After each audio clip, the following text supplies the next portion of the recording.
நம்ம ஒருத்தருக்கும் ஒரு கனவு இருக்கு. ஒரு நாள் எதுக்கும் கவலைப்படாம நிம்மதியா வாழணும். நம்மால நம்ம குடும்பத்துக்கு நம்ம விரும்புற எல்லா வசதிகளையும் செஞ்சு தரணும். ஆனா பலருக்கு உண்மையில தடுக்கிறது பண தட்டுப்பாடு தான். ஆனா உங்க வாழ்க்கைக்குள்ள பணம் வந்துட்டு இருக்க ஒரு ரகசியம் இருக்கு. அந்த ரகசியம் தி சீக்ரெட் புத்தகத்திலையும் பல ஆன்மீக குருமார்களும் சொல்லியிருக்காங்க. இன்று அந்த ரகசியத்தை முழுமையாக எளிமையாக உங்க வாழ்க்கைக்குள்ள எப்படி பயன்படுத்துறதுன்னு பார்க்கலாமா? பணம்ங்கிறது ஒரு எனர்ஜி. நம்மள பலர் பணத்தை காகிதம்னு தான் பாக்குறோம். ஆனா உண்மையிலேயே பணம் ஒரு எனர்ஜி. நீங்க என்ன நினைக்கிறீங்களோ அந்த எனர்ஜியா தான் உங்களுக்கு திரும்ப கொண்டு வரும். நீங்க என்கிட்ட பணம் இல்ல, நான் எப்பயுமே கஷ்டப்படுறேன்னு நினைச்சிட்டு இருந்தீங்கன்னா அந்த வேவை யூனிவர்ஸ் பிக்கப் பண்ணும். அப்போ அது உங்களுக்கு அந்த மாதிரி சூழ்நிலையவே தான் திரும்பவும் அனுப்பும். அதுதான் பண தட்டுப்பாடு. நம்ம மனதின் காந்த சக்தி என்னன்னு பார்க்கலாம். உங்க மனசு ஒரு காந்தம். நீங்க என்ன நினைப்பீங்களோ அது உங்களுக்கு ஈர்க்கப்படும். இதையே லா ஆஃப் அட்ராக்ஷன் சொல்லுது. நீங்க அபண்டன்ஸா நினைச்சீங்கன்னா அபண்டன்ஸ் மட்டுமே திரும்ப வரும். இதுக்கு ஒரு எக்ஸாம்பிள் பார்க்கலாமா? நீங்க ஒரு நாள்ல 500 ரூபாய் கையில இருக்குன்னு சந்தோஷமா நன்றி சொன்னீங்கன்னா யூனிவர்ஸ் உங்களுக்கு 5000 ரூபாய் வர வாய்ப்பை உருவாக்கும். பணத்தை ஈர்க்கிற 3 ஸ்டெப்பை நம்ம பார்க்கலாம். முதல்ல கேட்கணும். யூனிவர்ஸ கான்பிடென்ட்டா கேளுங்க. நீங்க வேண்ட தொகைய நேரடியா சொல்லுங்க. எனக்கு மாதம் 50,000 வருமானம் வேணும், எனக்கு புதிய வீடு வாங்க பணம் வேணும். நேரோவா கிளியரா கேளுங்க. 2வது ஸ்டெப், பிலீவ் பண்ணுங்க. அதை நம்பணும். நம்புறதுதான் வித்தியாசம் செய்யறது. நீங்க கேட்டது வந்துருச்சுங்கிற உண்மையான ஃபீலை மனசுக்குள்ள கொண்டு வரணும். அதை பெற நம்மிடம் தகுதி இருக்குங்கிற நம்பிக்கைய நம்ம கொண்டு வரணும். நான் பணத்திற்கான சரியான வாய்ப்புகளை ஈர்க்கிறேன், பணம் எனக்கு எளிதா வருது அப்படின்னு நம்ம நம்பணும். அதுக்கப்புறமா அதை ரிசீவ் பண்ண நம்ம ரெடி ஆகணும். இது ரொம்ப முக்கியம். பலருக்கும் வாய்ப்பு வந்தாலும் மனசுல பயம், சந்தேகம் இருக்கும். அதன் காரணமா வாய்ப்பு கைக்கு வராமலே போயிடும். நீங்க யூனிவர்ஸ்க்கு ஐ எம் ரெடின்னு சொல்லணும். என்ன வந்தாலும் வாய்ப்பாக பாருங்க. அடுத்ததா நன்றி உணர்வு. நன்றி சொன்னாலே எனர்ஜி லெவல் உயர்ந்து பணம் ஈர்க்கும் ஃப்ரீக்வன்சிக்கு நீங்க மேட்ச் ஆகுறீங்க. கையில் சிறிது பணம் இருந்தாலும் அதுக்கு நன்றி சொல்லுங்க. ஊர்ல வேலை கிடைச்சா அதுக்கும் நன்றி சொல்லுங்க. அந்த நன்றி தான் பெருசா வரப்போகும் பணத்துக்கான கதவை திறக்கும். பணத்தை ஈர்க்கிறதுக்கான 10 அஃபர்மேஷனை நம்ம டெய்லியும் சொன்னோம்னா நம்ம லைஃபே மாறிடும். அந்த 10 அஃபர்மேஷனும் என்னன்னு ஒன்னொன்னா பாத்துடலாமா? 1, நான் பணத்தை எளிதாக ஈர்த்துக் கொள்கிறேன். 2, பணம் என் வாழ்க்கைக்குள் தொடர்ந்து வந்து கொண்டே இருக்கிறது. 3, நான் செல்வம் பெற தகுதியானவள். 4, பணம் எனக்கு சிரமம் இல்லாமல் கிடைக்கிறது. 5, வாய்ப்புகள் என்னை நோக்கி ஓடி வருகிறது. 6, நான் அபண்டன்ஸ் ஃப்ரீக்வன்சிக்கு இணைகிறேன். 7, எனது வங்கி கணக்கு தினமும் வளர்கிறது. 8, என் கடின உழைப்புக்கு நான் பெரும் பலன் பெறுகிறேன். 9, நான் செல்வத்தை நேசிக்கிறேன், செல்வமும் என்னை நேசிக்கிறது. 10, பணம் எனது வாழ்க்கையில் ஒரு இயல்பான ஓட்டமாக வருகிறது. இந்த 10 அஃபர்மேஷனையும் தினமும் நம்ம சொல்லிட்டே வந்தோம்னா நம்ம வாழ்க்கையில வர வித்தியாசத்தை நம்மளாலேயே பார்க்க முடியும். அதுக்கப்புறமா விஷுவலைசேஷன் டெக்னிக். நம்ம டெய்லியும் விஷுவலைஸ் பண்ணணும். நம்ம என்ன நினைக்கிறோமோ அதை விஷுவலைஸ் பண்ணணும். 5 நிமிஷம் அமைதியா உட்காருங்க. கண்ணை மூடி நீங்க வேண்ட பணம் உங்க கையில அப்படியே இருக்குன்னு ஃபீல் பண்ணுங்க. அந்த பணத்தால நீங்க செய்ய போற காரியங்களையும் இமேஜின் பண்ணுங்க. அது பிரெயினுக்கு ரியலா தெரியும். அதனால யூனிவர்ஸ் அதே அதிர்வை உங்களுக்கு அனுப்பும். பணம் ஈர்க்கும் ரகசியம் வெறும் நினைப்பு இல்ல. யூனிவர்ஸ் உங்களுக்கு சான்ஸ்களை அனுப்பும். ஆனால் அந்த வாய்ப்பை பயன்படுத்துவது உங்களோட ஆக்ஷன் தான். உங்களுடைய திறமை, உழைப்பு, டைமிங் இது எல்லாமே லா ஆஃப் அட்ராக்ஷனோட கம்பைன்ட் ஆகி தான் இருக்கு. நம்ம சைல்ட்ஹுட்ல கேட்ட நெகட்டிவ் பிலீஃப்ஸ் தான் பணத்தை தடுத்துட்டு இருக்கும். உதாரணம், பணம் கஷ்டப்பட்டாதான் வரும், நாம பணக்காரரா ஆக முடியாது, பெரிய பணம் பாவம், இவையெல்லாம் மைண்ட்ல பிளாக்க உருவாக்கி இருக்கும். இப்படி உள்ள பிலீஃப்ஸை ரிலீஸ் பண்ணுங்க. நீங்க இன்னைக்கு கேட்ட இந்த ரகசியம் யாருக்கும் வெளிக்காட்டப்படாத ஒரு மிகப்பெரிய சக்தி. இந்த வீடியோல கூறப்பட்ட இந்த வழிகளை 21 நாளைக்கு தொடர்ந்து ஃபாலோ பண்ணுங்க. நிச்சயம் உங்க வாழ்க்கையில ஃபினான்ஷியல் மிராக்கிள் நடக்கும். பணம்ங்கிறது உங்க வாழ்க்கையில இருந்து தள்ளி போக வேண்டிய ஒண்ணு கிடையாது. அது நீங்க தான் ஈர்க்கணும். அது உங்ககிட்ட வரணும். அது யூனிவர்ஸ் அனுப்ப தயாரா இருக்கு. நீங்க தான் அத வரவேற்க ரெடி ஆகணும். எந்த ஒரு விஷயத்தையும் 21 நாளைக்கு நம்ம ஃபாலோ பண்ணோம்னா, அது நம்ம வாழ்க்கையில நம்மளோட அங்கமாவே மாறிடும்னு சொல்லுவாங்க. வாழ்க்கையில எல்லாத்தையும் ஜெயிக்கிறதுக்கு ஒரு சக்தி இருக்குன்னா, அது காதல்ங்கிற சக்தி தாங்க.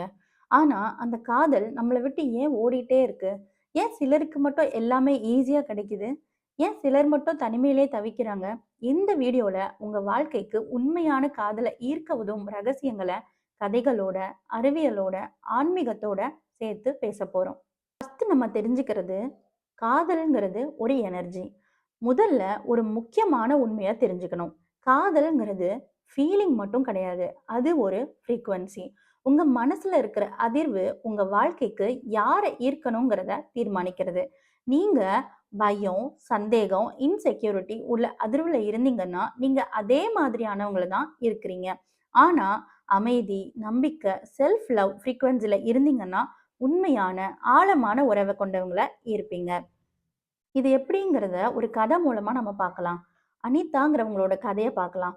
ஒரு காதல் தோல்வி அவங்கள முற்றிலுமாக உடைச்சிருச்சு. நாள் முழுசும் அழுவுறாங்க. இரவு முழுதும் தனிமையா இருக்காங்க. அவங்க நினைச்சாங்க, எனக்கு யாருமே உண்மையான காதல குடுக்க மாட்டாங்க. ஒரு நாளு வயசான ஒரு தம்பதியரை பார்க்குறாங்க. கைய பிடிச்சுக்கிட்டு மெல்லமா நடந்துட்டு இருக்காங்க. அவங்க கிட்ட போய் கேட்குறாங்க, அன்னைக்கு இந்த அளவு இனிமையான காதல எப்படி 2 பேரும் பரிமாறிக்கிறீங்க அப்படின்னு. அதுக்கு அந்த பெரியவர் சொல்றாரு, காதல்ங்கிறது மற்றொருவரை காண்பதில்ல. முதல்ல நம்மளையே நம்ம காண்பதுதான் காதல். அது அவளுக்கு ஒரு பெரிய விழிப்புணர்வா இருந்திருக்கு. அனிதா தினமும் self love affirmations, gratitude, meditation practice செய்ய தொடங்குறாங்க. 3 மாசத்துல அவங்க முழுமையாக மாறுறாங்க. அவங்களோட எனர்ஜி மாறிடுச்சு. அப்போதான் அவங்க வாழ்க்கையில அவங்கள மதிக்கிற, புரிஞ்சுக்கிற ஒரு ஹஸ்பண்டும் நுழைஞ்சிருக்காரு. அதுக்கப்புறம் நம்ம பார்க்கறது கிளியர் இன்டென்ஷன். காதல் வராமல் இருக்கிறதுக்கு ஒரு பெரிய காரணம் நாம என்ன நினைக்கிறோம் தெளிவா இல்லாம இருக்கிறது தான். உங்களுக்கு எந்த மாதிரியான பார்ட்னர் வேணுமோ அதை உங்க மனசுல கிறிஸ்டல் கிளியரா செட் பண்ணணும். கேள்வி கேட்டு பாருங்க. நான் தேடும் மனிதர் எப்படி இருக்கணும்? என் ரிலேஷன்ஷிப் எப்படி இருக்கணும்? நான் என்ன மாதிரியான காதலை ட்ரீம் பண்றேன் அப்படின்னு. Intention equal to magnet. உங்க நோக்கம் தெளிவா இருந்தா யூனிவர்ஸ் அதே மாதிரியான மனுஷனை உங்க வாழ்க்கைக்கு அனுப்பும். இத ஒரு கதை மூலமா நம்ம பார்க்கலாம். கார்த்திக்ன்ற ஒரு இளைஞன் எல்லா ரிலேஷன்ஷிப்லயும் தோல்வி அடைகிறாரு. அவருக்கு என்னதான் வேணும்னே தெரியல. ஒரு மேனிஃபெஸ்டேஷன் கோச் அவருக்கு சிம்பிள் டாஸ்க் ஒன்று கொடுக்கறாரு. உன் ஐடியல் பார்ட்னரை பற்றி ஒரு கடிதம் எழுது அப்படின்னு. கார்த்திக் எழுத ஆரம்பிக்கிறாரு. அவள் அமைதியானவள், நேர்மையானவள், ஹார்ட் ஒர்க்கிங், நான் என் வாழ்க்கைய முழுமையாக ஷேர் செய்யக்கூடிய சோல்மேட். அந்த கடிதத்தை தினமும் படிக்கிறாரு. அதிசயம் போல 6 மாசத்துல அதே மாதிரியான குவாலிட்டிஸ் உடைய ஒரு பெண் அவங்களோட வாழ்க்கையில நுழையிறாங்க. இப்போ அவங்களுடைய இன்டென்ஷன் ஒர்க் ஆயிருக்கு. அதுக்கப்புறம் self love is the real attraction. காதலை தேடுறது பிரச்சனை இல்லை. ஆனா நம்மள நேசிக்காமலே காதலை தேடுறது தான் வெண்ணை கட்டிய சூரியன்ல வைக்கிற மாதிரி இருக்கு. செல்ஃப் லவ் இல்லாதவங்க அங்கீகாரம் தேடுவாங்க, கிளிஞ்சி ஆயிடுவாங்க. இன்செக்யூரிட்டியால் ரிலேஷன்ஷிப் அழிஞ்சு போயிடும். செல்ஃப் லவ் இருக்கிறவங்க கான்ஃபிடென்ட்டா இருப்பாங்க, ரெஸ்பெக்ட்ஃபுல்லா இருப்பாங்க, செக்யூர்டா இருப்பாங்க. அவங்க நேச்சுரலி அட்ராக்ட் செய்யறாங்க. அதுக்கப்புறமா வைப்ரேஷன்ஸ் அண்ட் யூனிவர்ஸ். நாம் அனுப்புகிற தாட் ஃப்ரீக்வன்சி அதே மாதிரியான ஃப்ரீக்வன்சியாக இருக்கும். அதுதான் லா ஆஃப் அட்ராக்ஷன் சொல்கிறது. Like attracts like. நீங்கள் காதலை ஈர்க்க விரும்பினா காதல் வைப்ரேஷனில் இருக்கணும். அது எப்படி? நன்றி சொல்லணும், நல்ல நினைப்புகளை வச்சிருக்கணும், பாஸ்ட்டை ரிலீஸ் பண்ணணும், ஃப்யூச்சரை நம்பணும், ஓப்பன் ஹார்ட் வச்சிருக்கணும். யூனிவர்ஸ் எப்பவும் உங்களுக்கு தேவையான எனர்ஜியை கொடுக்கறதுக்கு ரெடியா இருக்கு. அடுத்ததா practical techniques to attract love. இப்போ நம்ம சொல்ல போற இந்த ப்ராக்டிஸை டெய்லி ப்ராக்டிஸ் பண்ணணும்.